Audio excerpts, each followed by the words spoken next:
Assalamualaikum warahmatullahi wabarakatuh. Kami dari kelompok pertama yang beranggotakan Bapak Antonius Eko Wahyudi dan juga saya sendiri yaitu Gasa Farasyatul Alam yang mengusung tema tentang teori dan model kepemimpinan. Teori kepemimpinan. Pentingnya peran kepemimpinan dalam organisasi mendorong para ahli untuk menyusun sebuah teori tentang pemimpin yang efektif dan juga efisien.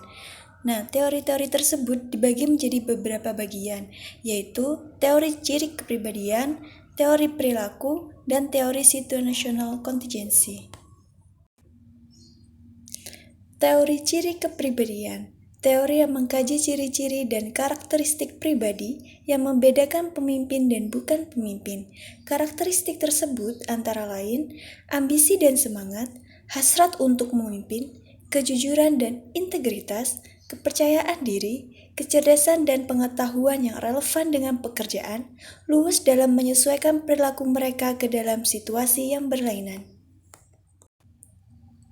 Teori situasional dan kontingensi. Teori yang menyatakan bahwa tugas pemimpin adalah mendampingi pengikut dan meraih sasaran mereka dan memberikan pengarahan atau dukungan yang perlu untuk menjamin sasaran mereka selaras dengan keseluruhan sasaran kelompok atau organisasi. Teori perilaku. Teori yang mengemukakan bahwa perilaku khusus akan membedakan pemimpin dan bukan pemimpin. Teori ciri kepribadian akan menjadi dasar dari memilih orang yang tepat, sedangkan teori perilaku dapat melatih orang yang tepat. Tadi kita sudah bersama-sama mencermati 3 teori kepemimpinan. Berikut ini kita akan bersama-sama mencermati model kepemimpinan. Kita akan cermati bersama satu persatu. Model kepemimpinan yang pertama adalah model kepemimpinan manajerial.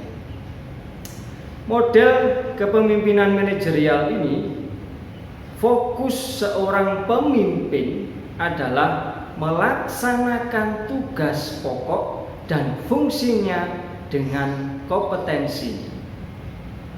Jadi model kepemimpinan yang pertama ini kepemimpinan manajerial. Seorang pemimpin itu memfokuskan dirinya atau fokusnya itu pada pelaksanaan tugas pokok dan fungsinya dengan kompetensi.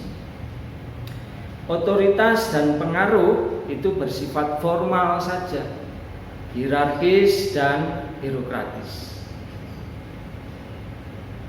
Yang berikutnya, yang kedua adalah model kepemimpinan partisipatif. Kepemimpinan partisipatif ini proses dalam pengambilan keputusan seorang pemimpin yang menggunakan model kepemimpinan partisipatif ini. Proses pengambilan keputusannya itu secara berkelompok. Jadi melibatkan partner kerjanya, anak buahnya. Nah, sehingga dengan keterlibatan ini akan menimbulkan sikap demokratis, kemudian juga akan meningkatkan keefektifan tim dan juga lembaga. Lalu tentunya juga dengan pengambilan keputusan secara kelompok bersama dengan timnya, itu akhirnya akan mampu melibatkan stakeholder dalam mencapai sebuah tujuan. Nah, lalu selanjutnya yaitu yang keempat itu adalah kepemimpinan interpersonal. Kepemimpinan interpersonal ini lebih menekankan pada hubungan dengan teman sejawat dan juga hubungan antar pribadi. Model kepemimpinan yang kelima adalah model kepemimpinan transaksional. Model kepemimpinan transaksional ini hubungan antara pemimpin dengan bawahannya itu berdasarkan kesepakatan nilai atau proses pertukaran. Dan transaksi yang diharapkan itu dapat menguntungkan kedua belah pihak. Simbiosis mutualisme begitu. Model yang berikutnya adalah model kepemimpinan postmodern.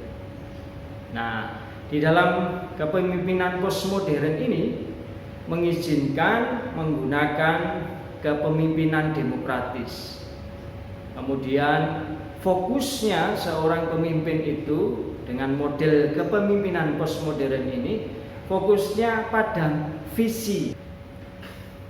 Dalam kepemimpinan postmodern, pimpinan itu penuh perhatian pada budaya dan juga lambang-lambang makna yang dibentuk oleh individu ataupun kelompok.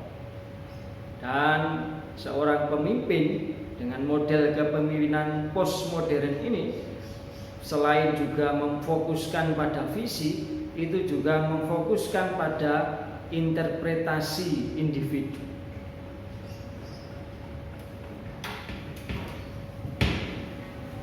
Selanjutnya adalah yang ketujuh, model kepemimpinan kontingensi. Nah, model kepemimpinan kontingensi ini berfokus pada situasi dan mengevaluasi bagaimana menyesuaikan perilaku dengan lingkungan. Yang berikutnya, yang kedelapan, yaitu model kepemimpinan moral. Nah, pada model kepemimpinan moral ini, seorang pemimpin itu berfokus pada sebuah nilai, pada sebuah kepercayaan, sebuah etika yang ada di masyarakat yang berkembang. Kemudian juga seorang pemimpin dengan model kepemimpinan moral ini mendasarkan segala sesuatunya itu pada rasional normatif, rasional yang berdasarkan pertimbangan benar dan salah. Yang kesembilan, yaitu model kepemimpinan pembelajaran. Dalam model kepemimpinan pembelajaran ini fokusnya adalah pada bagaimana meningkatkan proses dan hasil sebuah pembelajaran itu. Bapak Ibu, demikian tadi teori dan model kepemimpinan. Ada 3 teori kepemimpinan dan 9 model kepemimpinan.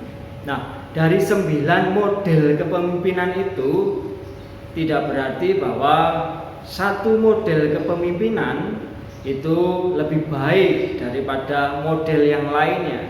Tidak dimaksudkan seperti itu, tetapi kita bisa mengkombinasikan satu model dengan model yang lainnya dari model-model kepemimpinan itu, sehingga kita bisa menjadi seorang pemimpin yang baik, yang mampu membawa organisasi kita, lembaga kita yang kita pimpin ke tingkat yang lebih baik lagi dan bisa meraih tujuan organisasi, tujuan lembaga yang kita pimpin.